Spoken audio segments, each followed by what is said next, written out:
What is up? First to the floor, Dan Greenberg. The Boston Celtics are up 3-1. Welcome to First to the Floor. I'm Jake Issenberg. Never in doubt. Nice, relaxing first round series against the Orlando Magic. I wouldn't go that far. I'd say every second of it has been rather stressful.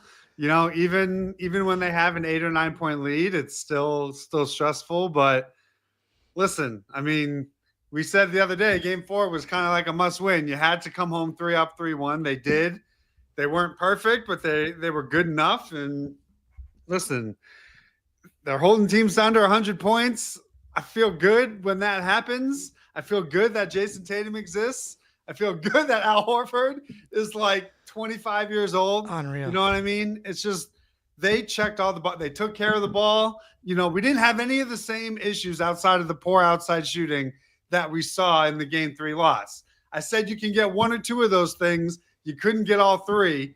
Tonight was the example of you didn't, have a rebounding problem and you didn't get killed in turnovers and points off turnovers, and you won the game by 9 or 10 points. It's that simple. Yeah, exactly right. Like the three keys to the game, they did all of them. It's you'd like to keep the Magic off the free throw line a little bit more, but I guess when you win the free throw battle 32-20 attempt wise, you'll take that. Like Paolo's a beast at the free throw line. He appears I don't think a lot of their fouls were like unearned fouls. I just think when it came time to the stretch of the game of who could defend this stretch without fouling, you did it, they didn't. Sometimes it's that simple and that small of a detail that comes out, a determining factor of a close playoff game. Yeah, I think that Paolo is earning these trips to the line. Like maybe there's a couple of calls here and there, but that's true, I think, of both sides. So I think that you take that 20 attempts to 32, obviously. But yeah, I think that this was a game that you obviously needed to win, must win. But you do all the things that you need to do, except for that one little stretch of the second quarter where, and that's been the story of the series, where it's like, oh, we're about to get that breathing room. We're about to kind of be able to, loosen those sphincters. And Jaylen's going down the right wing, throws that kind of like 8% too fancy pass to Derrick White. And next thing you know, the Magic are on a 12-0 run and you're down 2. And it's like, How does this keep happening? I'm not sure, but it does. Every time you got it right back up to 7 or 8, it was another 5-0 run, an empty possession or a turnover into a 3 or a turnover into an and 1. So it's like, I think the Celtics probably had 11 or 12 turnovers today. And 10. It felt like they came in batches of like 4s. You know what I mean? Like there were these stretches where they just did nothing of turn the ball over. That's what sparked these 8-0, 9-0 Magic runs. And then the sections of the game they took care of the ball, they were able to push out a lead to 7 to 9 points despite not making a 3 to save their lives. So it's like really it's the same thing as the Miami series. These teams that can't score, if you take care of the ball and you make them out execute you in the half court, they can't do it. They don't have the firepower. Even if you have an off night, that's why I always said it's not the worst thing that you're playing the Magic, because we know the Celtics are going to have these droughts where they just can't score.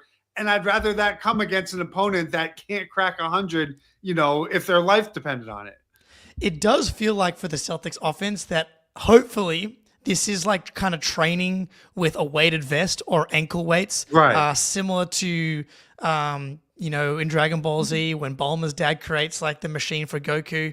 It's like the dude can, train in 100 times gravity. It's like this Knicks Magic defense is going to feel like nothing once you get to the Knicks round. Hopefully. Now they're up 3-1. Not trying to jinx I was going to say, it's like this is crazy reps to try and have to execute in the half court over and over again against this switching defense. Like it's really good practice. For either matchup, right? Because it's like it's good practice because if you see the Knicks, that's obviously a level down. But if you have to see the Pistons, you've just gone through what will be required of a tough physical defense, where you may not shoot the best. So I think they're a little bit, obviously, a tougher challenge shooting wise and spacing wise than the Magic. They're like a souped up Magic. You know what I mean? So however that series shakes out, it's either going to be a relief or you're going to feel prepared, after going through you're doing, in this series. Yeah, don't want to get too far ahead of ourselves. There'll be plenty of time to talk about the Knicks thing, but I can't help thinking about it now that we're up 3-1 in the series, as New York somehow is up 3-1 despite being gifted that foul call non-foul call at the end of the game. But yeah, defensively, it feels like Franz and Paolo are getting loose at points, but for the most part, Paolo's averaging 32 points a game, but it's on 51% true shooting. Mm-hmm. And the jump shooting feels like it cooled off kind of significantly for him in this one. And so he ends the game he had a it's a pick your poison type of challenge, right? Because I think the goal for both of them is just prevent as many rim attempts as you can. Make them beat you with jumpers and threes, right? If they're going to beat you being Kevin Durant from the mid-range, you tip your cap. The math is in your favor in that. If you just keep them off the line and make them beat you with jump shots, I think you're okay. Where you get into trouble is when they're able to finish, Franz down the stretch is going at everybody and is finishing, with either hand with no resistance. Those are the possessions you have to stay away from. If Franz is going to hit step back threes and Paolo's going to hit up, 20 footers with a hand in his face, okay, you're going to have to, they're the only two people who are going to shoot. So it's you have to give up some sort of shot. I'd rather it be a long two than something going towards the rim. Yeah, the defensive game plan is working exactly the way that we talked about coming into the series. It's keep these two guys in front of you, make them take a combined 50-plus shots every night, and that's been the case. 31 points on 32 shots for Paolo. You're just not going to win a game like that. It appears he's traded his free throw percentage for his 3-point percentage. Even tonight, again, 5 for 9 from the free throw line. He's not a very good free throw shooter. Anyway, he feels like he has kind of cooled off after the early hot start in the series. But Franz, he had a relatively efficient night for him. I guess 24 points on 22 shots. But his short range shot making, and that's why keeping him in front it's obviously incredibly hard. That's what Franz does. That's what makes him such a great player, is this, similar to Tatum, this jumbo wing who can get to the rim, get to his spot, goes at his own pace, and has soft touch around the rim. It's almost surprising that he struggles so much as a shooter despite having such good touch around the rim. Maybe it's just a mechanics thing and not a touch thing, but those are the challenges when you have these close, high leverage games. It's if you're not able to keep Paolo and Franz from getting to the rim, they're probably either going to finish or get fouled. So the fact that they were able to defend without fouling, Franz got his, but Paolo didn't really hurt you down the stretch. And then on the other end, you were able to execute. Those are the handful of possessions that dictate a series. It's it sounds crazy that you should be that close. And, these games are that sort of, nerve wracking, given it's a 2 versus 7, but the playoffs are about matchups and presenting problems that your opponent can't solve. There hasn't really been a late game solve with stopping Franz from getting to the rim in any of the games so far in this series. Yeah. And Franz is shooting a little bit above his hand on these crazy over the Porzingis shots. So he was 45% on short mid-range in the regular season. He's at 55%, feels higher than that. Huge difference. Yeah, huge difference. He was 40% on long mid-range in the regular season. He's on 60% on long range. That's Andrew Nemhard shit. What the fuck, man? I already lived through this shit. Yeah, so that's been frustrating, but I think that you stick to that plan. No one on the Orlando team is giving you really any problems other than in transition. KCP actually hit a couple threes. Today. Yeah. He's 2 for 4 from 3. Corey, it's how much more can you really hope to get from Corey Joseph and KCP? And they subbed out Cole Anthony after. Man, that guy seems to hand us all the bulletin board material in the off days and then proceeds to play less than 5 minutes in every one of these games. And I'm I hope he continues.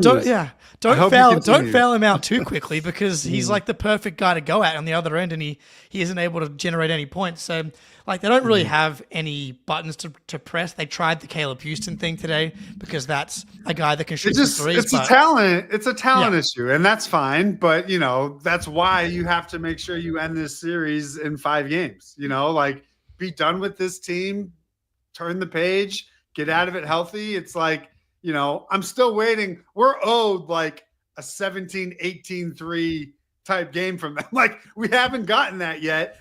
And if it never comes, you just have to feel confident that they've figured out a formula in this matchup to win without threes. I'd love to get a 17 just like point a make. Stress-free, like a 20-2 start. Just, don't blow the lead and just, make your open threes. I just think would do a lot of us good, after how stressful these first 4 have been.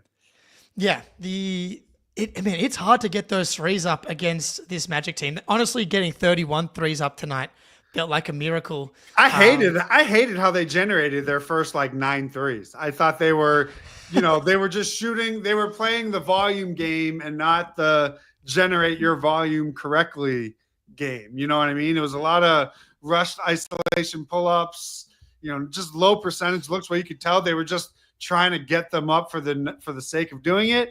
And those are the one. That's the style I hate. Like I want 9 early threes, but I want them all generated off driving kick and good ball movement with maybe a couple of Tatum or Jaylen isos or something like that. I just didn't love how they started, even though they didn't sort of shoot. I felt like the process was better as the game went on. Just from a spacing standpoint. Yeah, they got 12 attempts up in that first quarter, but I think part of that was because they were forcing the issue a little bit. It's like I like getting 12 attempts up, but they went 3 for 12 in that first quarter, and we talked about it. Sam Hauser, there's going to be a game here where he gives you he's going to get 2 or 3 shots, and instead of missing them, he's going to make them. And tonight he played 18 minutes. He went 2 for 3 from 3, and I was like, "Thank you, Sam." But you know what? That's all I needed in game 3, bro. That was like I just needed 2 threes from you, dude. Like that was it. Like this was an example of like this is the bar. Like I didn't think his defense was all that great, but I didn't give a shit because he made his 2 threes, and those 2 threes were more valuable than anything else he did on the floor. Yeah, we've talked about how it's a tough matchup for him defensively. I think he did I know there's one possession where he defended Paolo really well. He kind of like gave him the space. You want to bait him into that jump shot, give yourself more space to be able to cut a driving lane off. 18 minutes for Hauser, which I think is a series high. He was actually a team high. +6, right? Minus. +8? He was plus 13 today. Oh, shit, plus 13? Okay. Yeah, plus 13. The bench in that early stretch was actually pretty solid because there was a play where Pritchard forced a turnover on Anthony Black, and it was like a turnover. Tatum took a pull-up 3, which Cornette offensive rebounded and kicked it to Hauser for the 3. And I was like, that sequence right there, it's like you're all not going to get credit for it on the stat sheet. But it all adds together.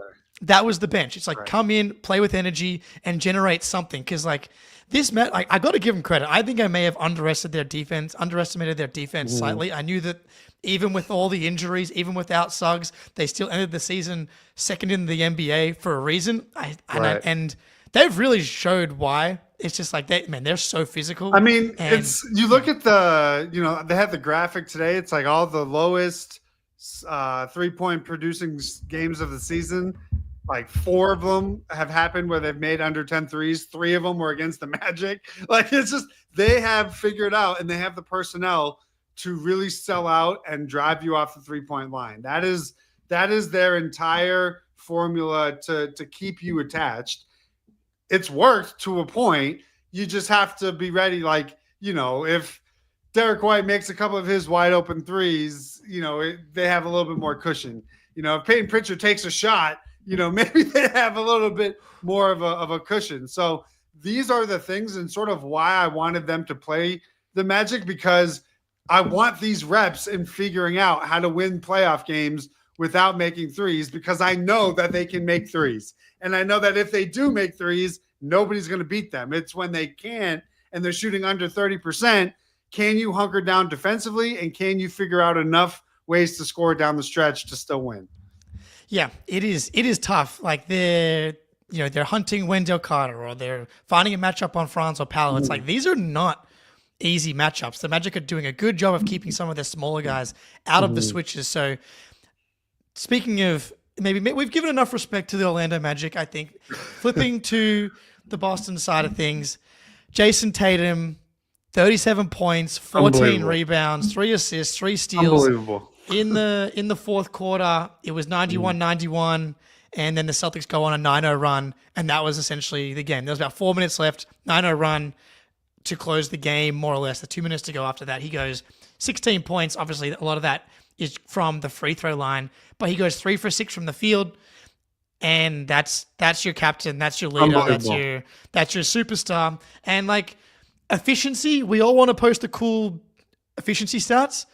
When it comes to the playoffs, efficiency, just like throw it out the window, man. I can't Especially imagine against a team like shit. the Celtics. He just gave you 37, 14, and 3 and scored, outscored a team by himself over the final 4 minutes. Why would I give a flying, shit about him shooting 10 of 25 or whatever it was? Like, he does what it takes to win in any given moment, and that's what matters. A couple of them rimmed out. A couple of them were just open looks. Some were bad attempts, whatever. Like, that's what the game commanded from him in that moment.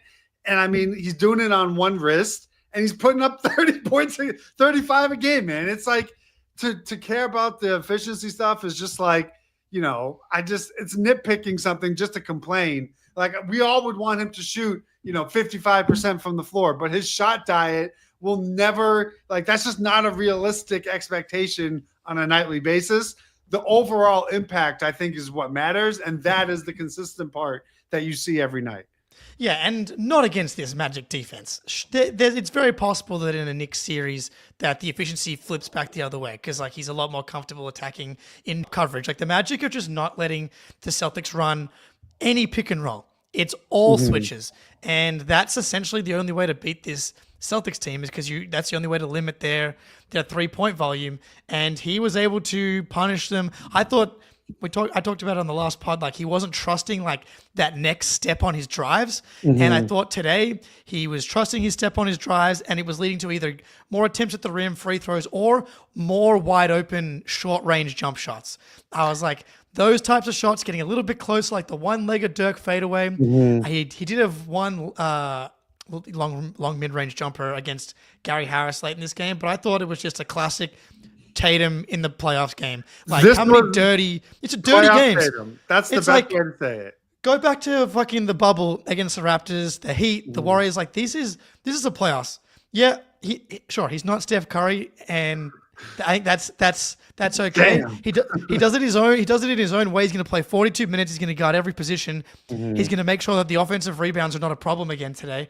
The Magic had 7 offensive rebounds. Like that, cut it in half. They had 18 last game. Yeah, 15 or 16 last game. Yeah.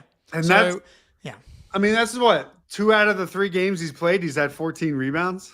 Yeah. Right? Didn't he have 14 in the opener? It was like 14 17 in the opener. Yeah, so, it was like 17 and 14 or something like that. It's like despite the bad first game shooting wise, he's now averaging 30, 12, and 4 on 55% true shooting. Stupid, man. It's so, and that's pretty good. Baseline. Like he could have played better. It's like this wasn't even the ceiling of what Jayson Tatum is capable of, right? Like this is, you said it best. Like this is playoff Tatum. When I envision playoff Tatum, it's the rebounding, it's the embracing the moment, it's being aggressive, it's playing with force, it's being, he's imposing his will. Like you did not get the sense that he was reactionary to anything that happened today. And when he's locked in like that, and then you have the support of the secondary scoring with KP and Jaylen and White, like this is the version that is the team we know can win a title. It's like this is the version of Tatum where he plays with a confidence and an aggressiveness in these moments where he doesn't give a shit. You think he cares if he misses in these final moments? Like he doesn't even think about it. And that in and of itself is a skill. Like you have to be willing to fail. And I just think them getting over the hump gives them that extra confidence that, ever since that, fourth quarter against the Sixers, this is what it reminded me of like Tatum put the team on his back and outscored a team by himself to win a playoff game. Fact. Again. That happened. Again. Yeah. Crazy. I'm sure that this will go in the vault of things that people pretend has Never not happened happened. in Jayson Tatum's career. But yeah, man, like this is the rebounding is always going to kind of be swept aside because it's like not as sexy, but it's like it's so important and so valuable. It's the most important in playoff basketball. Turnovers and rebounding are the most important thing you can do. Like you have to own those two categories. And this series is a perfect example of that, right? The 3 games they've been great in those areas, they've won. The one that they were awful in, they lost. That's not an accident. When both teams are fighting so hard for clean looks, especially from 3, offensive rebounds are like the most back-breaking experience because you bust your ass to get that stop. You're busting your ass to generate your own threes, which you can't get most of the time. And then you give up a rebound, which always bounces to a 3. shoot. Yeah, it's a 3. It's always going to be a 3. And you all watch. I've watched 4 playoff games today, and especially in those 2 close ones against in the LA and the Pistons games, like these offensive rebounds are what swings playoff games. And for a guy that can be out there for 42 plus minutes and doesn't get tired, by the way, I know Luka Doncic had some issues playing an entire second half. Not my superstar. Not my. We're built different, right? It's just a different. It's a different mindset, different dedication to be able to tack on that kind of responsibility. It's competitiveness is only when it's convenient for some stars. For some, right. And like that commitment to conditioning for both him and Jaylen is why they're ready to go this time of year and where they're able to kind of rise. And nobody has played more basketball than them. Like, let's not get that confused. Yeah. Since in this entire decade, nobody has played more basketball than them, and they are, no reason they're ready to go. Yep. Speaking of the other Jay, you like to say it's very nice to have both Jayson Tatum and Jaylen Brown. Personally, I don't know about you. You may not think that way. I think that way personally.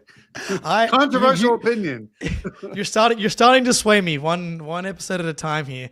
Jaylen Brown, look, not the cleanest game, but again, playoff basketball. He's clearly not 100%, and he gave you 41 minutes. The Warriors mentality that Joe's been talking about with Jaylen, that Jaylen talks about, it's like it's not a bit. It's not just a thing that he likes to talk about. This dude's knee is bothering him. He dislocated his finger last game. He cleared, again, rebounding. He raises his rebounding ceiling in the playoffs as well. 11 defensive rebounds tonight, 21 points on 16 shots. And now he makes all his free throws. Again, you're looking for points. Apparently Jaylen Brown can make all his free throws. I'm shooting well over 88% for the series. Like, that's a mindfuck in and of itself. Like, never thought we would be at a high 80s percentage with him. I mean, I was begging for like 79, 81, at the lowest of his lows. But with him, it was an interesting game because he was pretty bad in the first half, right? Like just doing more harm than good, smoking bunnies, ball sticking, turning it over. Just not a great half for him. The second half was a complete opposite. He was aggressive. He was getting into the mid-range. He was scoring. I thought his third quarter scoring was really important for certain times to carry the offense, for stretches. I thought he was really good in the non-Tatum minutes early, to help them survive those. I think they were a +7 in that first shift, which was huge. If you can win the non-Tatum minutes, you're probably going to win the Tatum minutes in and of themselves. So he was banged up, like you said. So it's like he gets graded kind of on a curve. And I just think for him, it's make sure you improve with your ball security, get the ball moving. You're still seeing these possessions where he's maybe forcing it a little bit too much, hunting a little bit too much when you could just swing it and post up or get a different look. So, that I think you always have to improve on. But the way he finished the second half, I think, saved his night overall. Yeah, look, first half he was 3 for 11, 3 turnovers, still ended at a +1.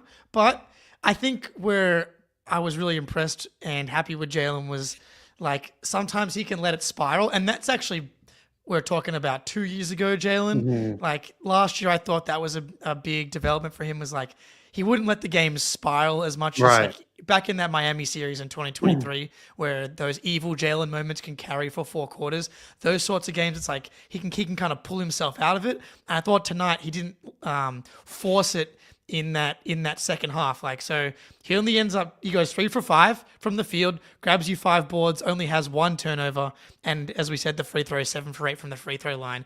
Like, his physicality is really important for this Celtics team, and why having 6'7", 2-way, athletic, powerful forwards are so valuable in the playoffs. Right. Yeah. And it's like, earlier years, Jaylen has a 3 of 11 half. I don't think he finishes the game with 11 rebounds.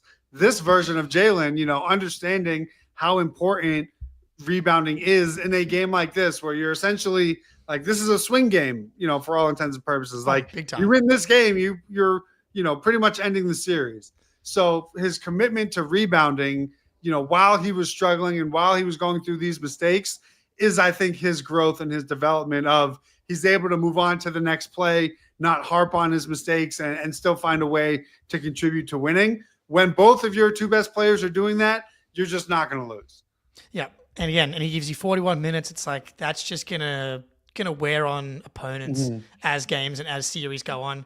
I don't know how or what the process is going to be with the knee, but if there's anybody on the team that's going to be able to kind of deal with it and play through it, it does feel like he's on his Kevin McHale shit right now. Let's hope that he's able to. Let's hope that has a better ending. So it has a better ending. I don't think they'll be letting him play on something as bad as what Kevin McHale's was, but that worries. But it's also important. Yeah. Like, this is why it's important that you win on Tuesday. Like, do not play with your food. Do not lose at home. Do not extend the series if it, has no business going past 5 games. Do yourself a favor and take, care of your own business. Al Horford makes it for Al Horford and Kareem Abdul-Jabbar are now the only players in NBA history to have at least 5 blocks at the age of 38 or older, and I couldn't be less surprised. Like, it's the most Al Horford stat I've ever heard. It's like, playoff Al Horford, we know, but if people around the league don't fully accept that that's a thing at this point, like, that dude is flying around. The block, I mean, you got 5 to choose from. He had a couple on the perimeter, but the one late where he's like Corey Joseph from the wing, he's flying out of nowhere. I mean, he blocks one into the perimeter. He finds a Gators fan in the background. He's doing the chomp. Like, this dude, he was 2 for 7, 0 for 3 from 3. I couldn't actually believe he missed the punish. Yeah, I couldn't believe he missed the punish 3. I was like just stunned. But again, does not matter. Incredible defensive performance. Like, Paolo, when he sees Al Horford is on him, he's like, nah, it's not happening, dude. It's unbelievable. I don't want to sound dramatic, but like, I almost don't know how this franchise can exist in a post Al Horford world. It's like, he's just too important. Like, he's just too good still and too important still. I just don't know. We always talk about like the Al Horford replacement. There's not the Al Horford replacement hasn't even been. Ian Horford isn't even an Al Horford replacement. You know what I mean? Like, it's just incredible. And I think seeing him play like that, how does it not just like, dude, you can't lose games that Al Horford is killing himself over. And I just think seeing him that fresh is just more motivation to get out of these series. Like, at some day, the bill's going to come due on all of this. It's coming. And I don't know when it's coming. So in the meantime, like, he's pissed off. And when Al is pissed, like, how does that not just elevate everybody around you? It's a good point from Blamo in the chat. It's hard to replace a Hall of Famer. But yeah, look, the good news is we don't have to worry about that anytime soon. I'm not sure why he would be leaving next year, the year after. You see what like LeBron's doing. You see what Al Horford's doing. It's like, I don't know, man. These Dirk guys made it to 41, didn't he? Yeah. Dirk made it to 41, I think. So he just looks so good still. Like, the defense and the switchability on some of the league's best perimeter players still. I I don't understand how he's still doing it, but I'm watching this guy get in a defensive position 30 feet from the basket in front of he the was guard. picking up full court. So that was interesting too. Late in the game, Horford's like picking up full court, and they did like a little bit of pressing, and I was like, I guess on one hand, why would you choose Al Horford? But on the other hand, it's like, why would you not choose Al Horford for any job? Man can't do. I want Al Horford doing everything. Like, there's not a play or a decision that I don't want Al Horford involved in. He's the best. 35 minutes again tonight. Even in a game where Kristaps Porzingis is there, who gets into foul trouble, it's like, oh shit. Well, I guess who's going to save us? One more time. It's going to be Al Horford. Speaking of the Latvian himself, there was some vitriol pointed in the direction of Kristaps Porzingis online. We did challenge him last episode. It's like, okay. Like, show me some meat. Show me some meat. And like, look, Gary Harris post up aside, because that was one of the more disgusting possessions. Block that out. That was I can bad. remember. Block that out. Outside of that, 19 points, 7 for 14 from the field, 2 for 4 from 3, 3 for 3 from the free throw line. Yes, he fouled too much, but in a game where you're like desperately need any type of points, he was awesome early in the game on the short roll, and finding those dunks, and he hit 2 threes. And his threes were late. They were like big momentum, moment in the game threes to get you into that, 6 to 7 point or 5 to 6 point lead, back into a 2-possession game. So it's better, not good enough, but better, if that makes sense, right? Like good enough to win tonight. Big picture, like I still need you way better attacking these switches. That has to happen. Defensively, I'm still seeing you get blown by on a full court buzzer beater. Nobody's topping ball. You're giving up shots at the rim. Defensively, it was not great. It was kind of like his reverse game 2, where he was bad offensively but good defensively. This was bad defensively but good enough offensively to where he didn't no-show. And I think that was big for him. He just couldn't have another, game like game 3. And he didn't. He was much better than game 3. Not good enough big picture, but good enough to win. And that's, for the short term, that's what matters. Hey, yeah, definitely gave us enough to win tonight. Need him to stay out of foul trouble. Yeah, the defense, I don't know what's going on some of the possessions, because like all year long, we're heralding him for his rim protection. Like he's so solid and so smart at like being in position and protecting the rim. Like I think it was the 5th foul that he picked up. Franz is coming down the lane and he's just like off balance, contested with one hand. And I'm like, brother, where is the dude that I've watched play defense for the last 2 seasons? I'm like, play the way that we know that he can. I will give him credit. Late in the game, Wendell Carter swung to him, pump fake, and KP closed out perfectly and forced a miss at the rim, and that was like a very, very, very key stop. Yep. So I gotta give him credit for that. Rebounding late was okay, like he at least acted 7 feet tall, which was huge. And again, it was just we asked him to be better than we saw in game 3, and he was. So for that he deserves credit.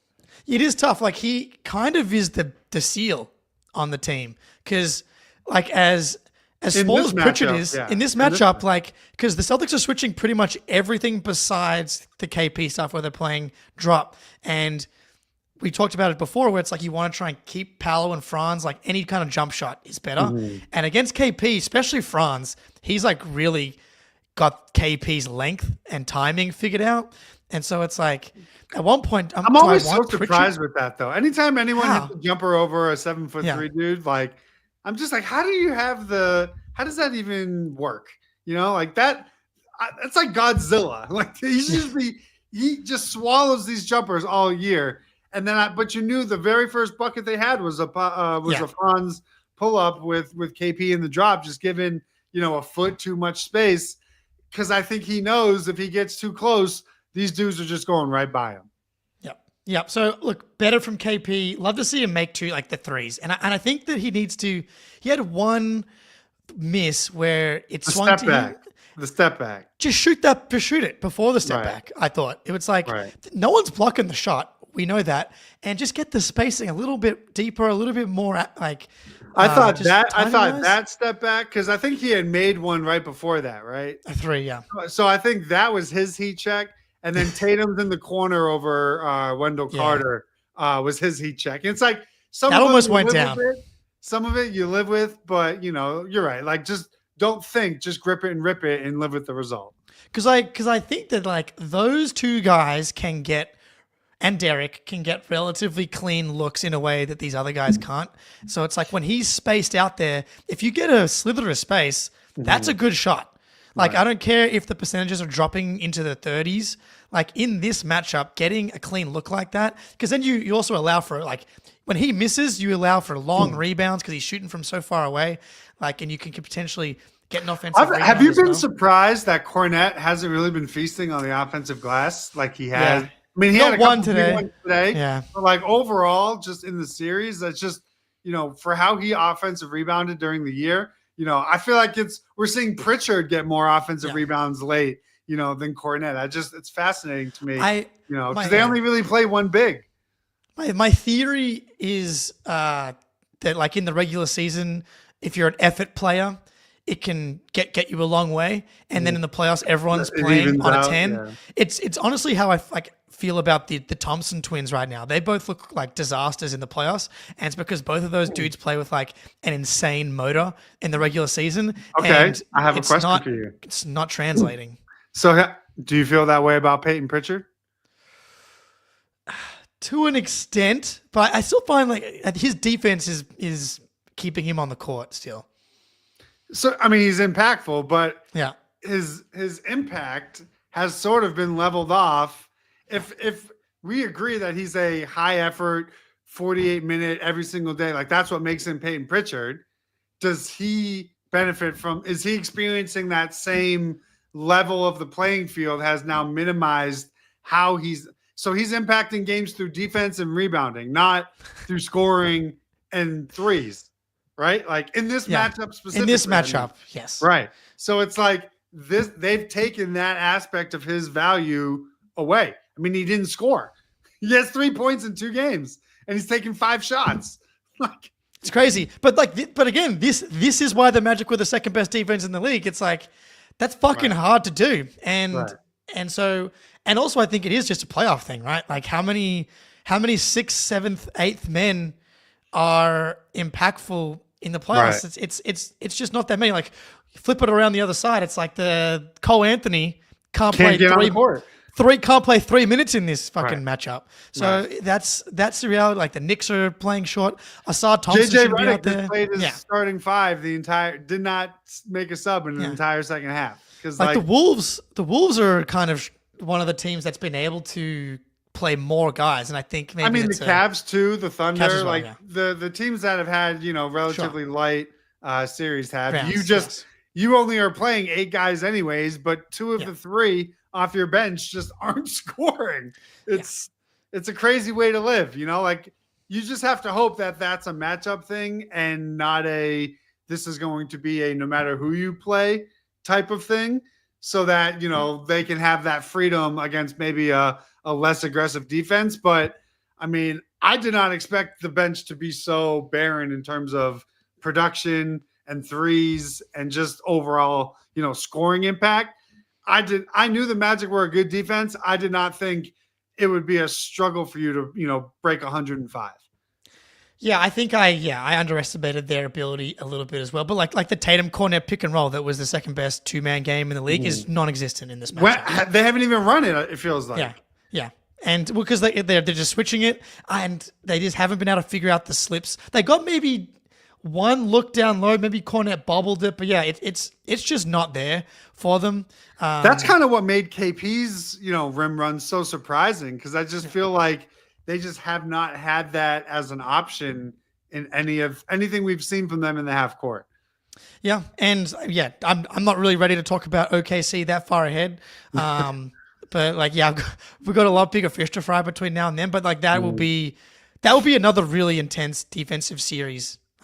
There's no doubt about it. But the offensive rating has been okay, but the possession number, there's so fewer possessions, right? So it's like if you look, they probably have like a over 120 offensive rating. It's just their points per possession, per 100 possession is like 125, or that's what it was in their game 2 win, I think. So it's like rating wise, they're fine. It's just the sheer limited amount of possessions and the slower pace. It's like, you're only scoring 100 points because you're only getting like 75 possessions in the game as opposed to 90. So that's a big difference when you think, half of those might be threes. And then if you make those at a 40% clip, that's another, 15, 20 points. Yep.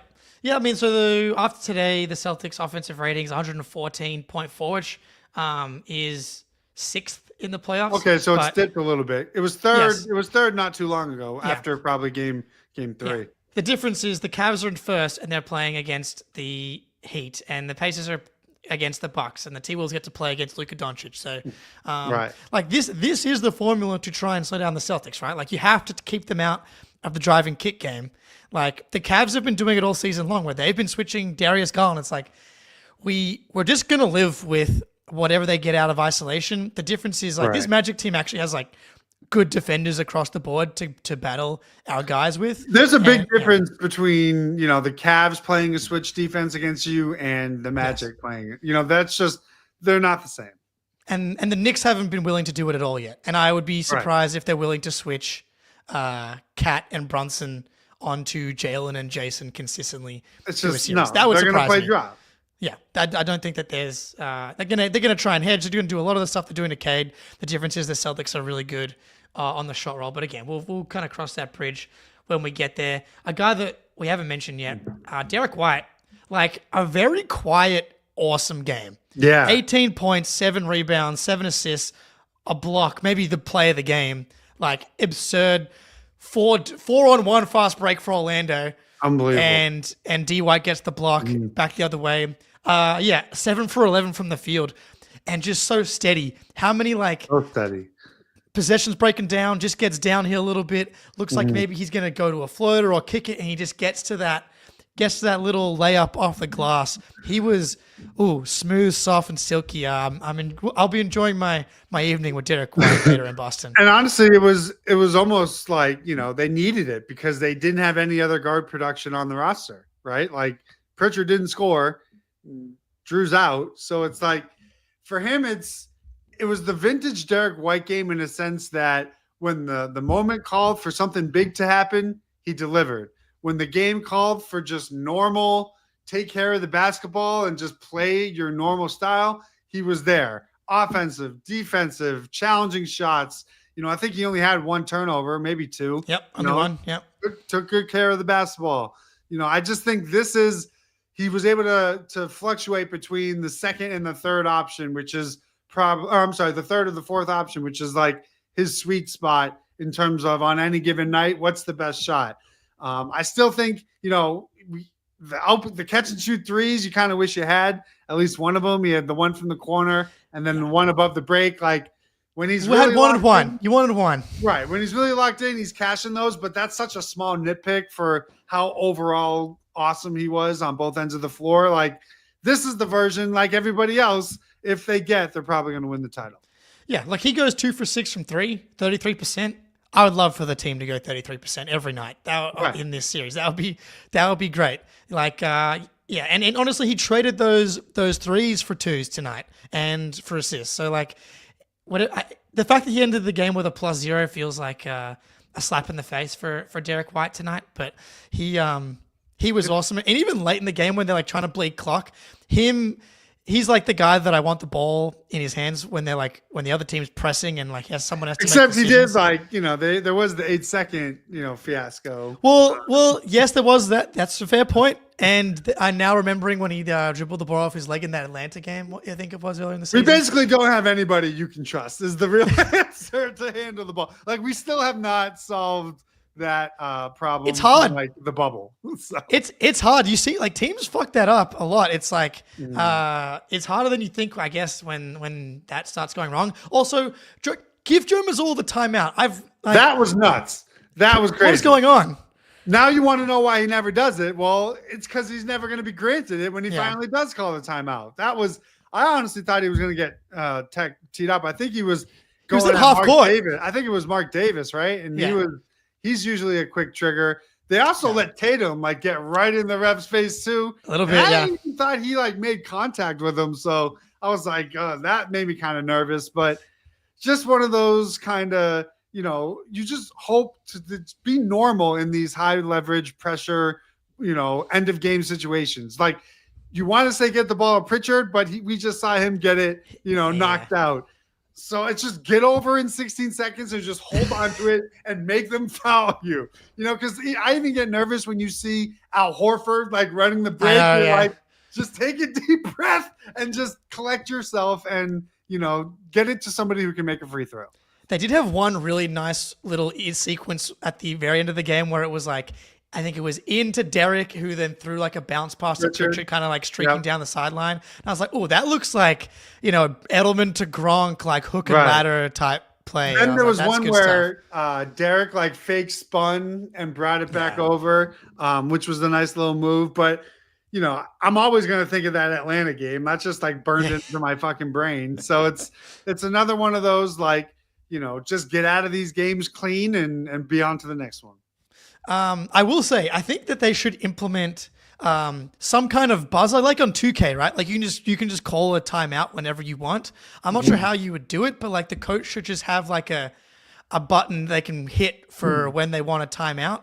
I guess the problem with that is like you don't know when, like if they like there's a loose ball and they're trying to like see who gets possession, and then they're hitting it and nobody has possession. Yeah, I wonder. Spoonie earlier today was like maybe there's like a button you can like hit that shocks the referee, and it's like, well, now they know that they've called the timeout that I like call it, but that doesn't seem like something. But it's the same thing because you wouldn't know like who had possession. It is really weird that like.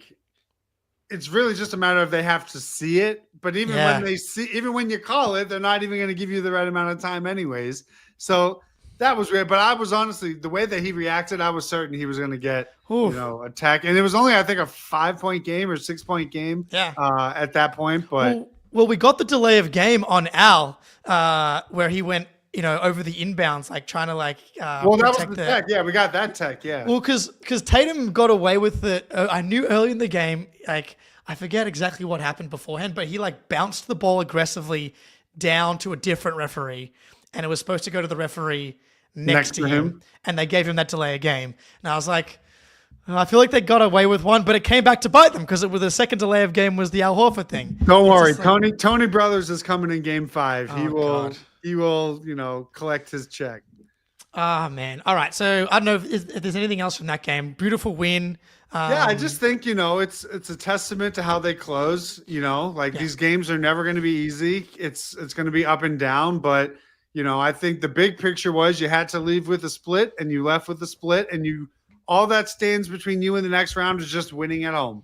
That's the position, it made me a little annoyed. Like, tonight should have been the game that you swept them. Yeah, you know what I mean? Yeah. But don't score 11 points. You're still in a great spot. This team has barely, never loses 2 in a row, let alone loses 3 in a row. So you're in a great spot, but just play like you're down 1-3 and, try to just give us a blowout. Just make 23s and give us a blowout. I think that's, look, just win a game where you're favored by, I'm looking at it now, 11.5 points. So that makes me nervous because I know. I've seen too many of these double-digit favorites come down to the wire. Look, they took care of business in games 1 and 2. I think they take care of business in game 5. The other notable thing that happened today, the Lakers going down 3-1. It wouldn't have felt quite as like when the Lakers lost game 3 after we lost game 3, that felt like it was a nice soothing balm. Whereas them losing the game and then us losing game 4 wouldn't have had the same effect. This made it worth it. This was like the cherry on top. That's the team that many said was going to make a finals run. You may not even win 2 games in the first round. So for our agenda purposes, this is just, Luka goes from losing in 5 to the Jays, then he gets to play with LeBron and he loses in 5 in the first round. I'm all for if we're gonna start putting stock into postseason runs and postseason, performances, you're starting to see a theme is all I'm gonna say. Yeah, LeBron James certainly hasn't been the problem in this game. Man, LeBron shot 18 free throws today. LeBron 27, 12, 8. But he 3 didn't steals, score in 3 the fourth quarter. He didn't. Yeah, he was 0 So for fuck him. 0 for 2. Yeah, Luka was 1 for 6 in that fourth quarter. Like Luka, at this point to me, I think he's closer to 10 than he is to 1 as far as the best player. I mean, he's getting outplayed by Anthony Edwards, and Anthony Edwards is not a top 5 player. So what does that tell you? Well, maybe. I mean, I think LeBron's been better than Luka, and Ant's been better than Luka in this series. So I mean, he's just going a lot of. Eventually, what you do on the court and the results, it has to matter. It matters for some. It should matter for all. Is kind of where I sit with it. Yeah, man. Look, the 38 points on 28 shots are awesome. No question. But like, he's the reason that the Wolves are getting loose over and over again. And that was the calculus coming to the series. It was like, do you believe that the Lakers can slow down the Wolves at least a little bit? And to this point, Jaden McDaniels has had like a career series. Yeah. And Ant's kind of solidifying himself as like he's taking Luka's top 5 spot. Like Luka kind of had the 5th spot. I think coming into the playoffs, he kind of was like, Jokic, Shea, and Giannis Tatum as the 4 with Luka as a 5. And Ant's like, I'm taking. So far this series he has. Yeah, I mean, taking it. Good. I mean, that's kind of that's what I hoped happened when they. I don't want the Lakers to win this. I prefer that they get embarrassed on a national stage in horrific fashion. Like I wish upon their downfall. I don't know how much clearer you can be about it. Like, this brings me immense joy to see them down 3-0. I am kind of. I do think a Minnesota. Warriors series would be a better draw in the second round. So it's like, no matter what, I'm happy, no matter, who comes out of that. Yep. Love to see it down 3-1 for the LA Lakers. Yeah, man. I hate to imagine how much pain it's not there. Again, it's not their own fault necessarily. Like the media blows a shitload of smoke up the Lakers' butts, and it's fair enough once Nico Harrison like literally just is he vindicated? Is he vindicated? I'm not sure he's fully vindicated because Luka's still because the Mavs are now in like fucking hell. So, but I think that there's definitely something to not being 100% sure Luka can be the guy that carries you to a dynasty. Now, just get a better return. Make sure you get Austin Reeves and another first round pick in the fucking trade. But maybe it's more not the issue with the idea, more the issue with the execution. I think that Joe Titi, our New Zealand correspondent, said the right diagnosis but the wrong prescription. So that's maybe what happens. That's a good way to think about it. Yeah.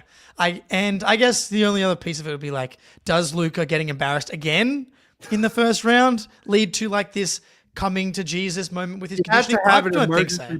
He had to have an emergency press conference in the middle of the NBA Finals to promise that he would try. If that isn't a wake-up call, there's not losing in the first round on a team that you just got traded to is nowhere near the level of embarrassment of needing to do a emergency press conference to say, okay, fine, I'll try to play defense in the NBA Finals. Like so absurd. So, he may just be a lost cause. Brian Windhorst, he was on it after game 3, called him out for being a loser.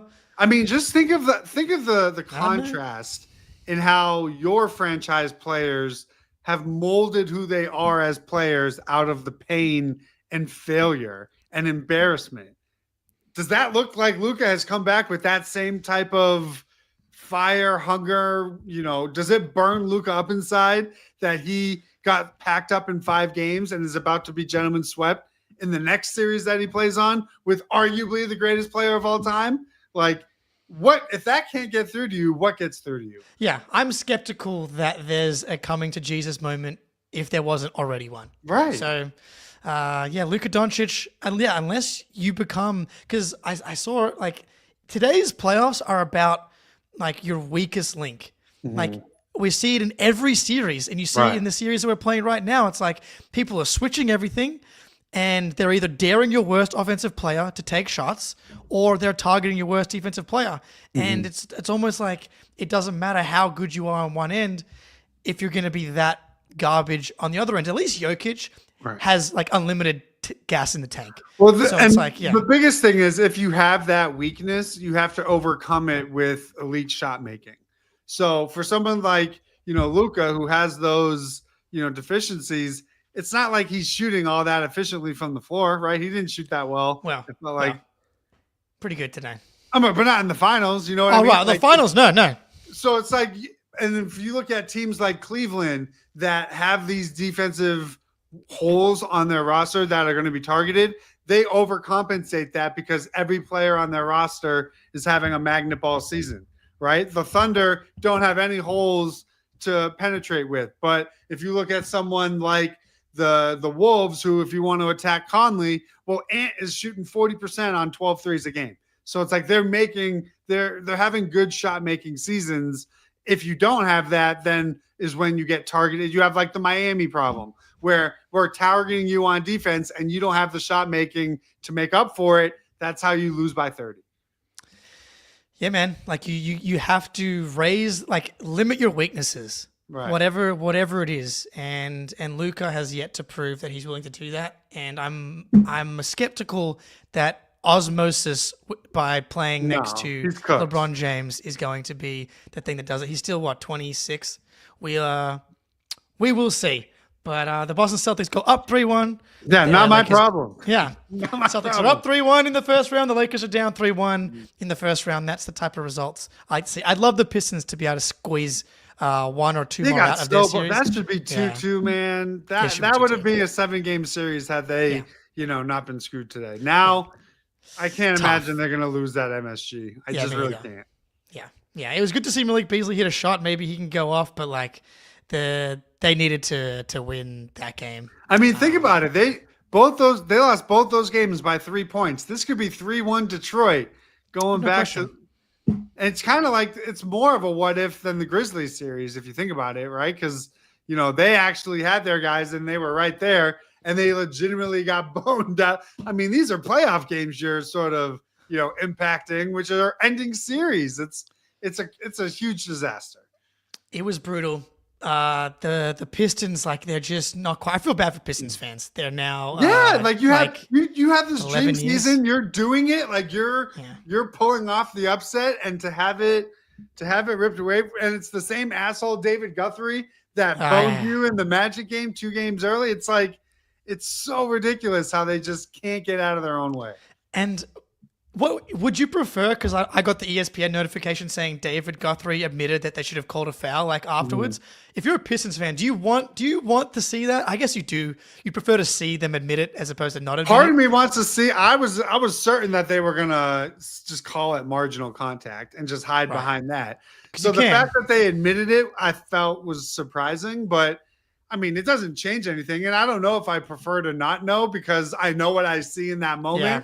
So it's like I almost want to gaslight myself to see you lie to me about it. So the fact that he told the truth tells you it's like it was so obvious. But that's, again, a play you cannot miss in a playoff game, in a swing game of a series.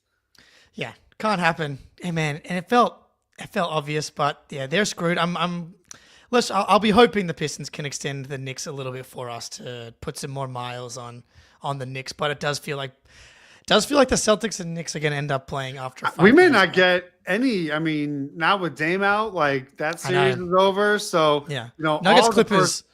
All the first round series in the East are going to be, probably 5. Yeah, I think Nuggets Clippers is the only one I think that's tied 2-2 unless the Rockets can even it out tomorrow. Shout out RJ, appreciate you. Great comments. We'll forgive you for being late for a 6-man. Pritchard for having the most impactful 0, 1, and 2. That's also true. His offensive rebound was gigantic. Yep. So it's that's not even a false statement. Yep, he was awesome. Shout out everybody listening. Greenie, we appreciate you. And I'm sure we'll be talking to you hopefully after Game 5 win. After a Game 5 victory. Till next time, go Celtics.